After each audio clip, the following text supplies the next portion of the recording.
మొదటి కీర్తన.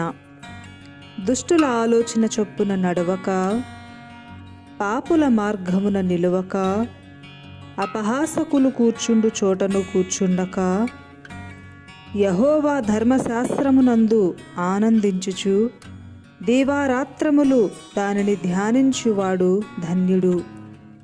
అతడు నీటి కాలువల యొరను నాటబడినదై ఆకు వాడక తన కాలమందు ఫలమిచ్చు చెట్టు వలె నుండును.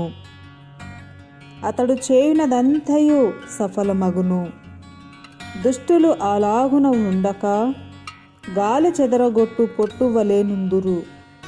కాబట్టి న్యాయ విమర్శలో దుష్టులును, నీతిమంతుల సభలో పాపులును నిలువరు.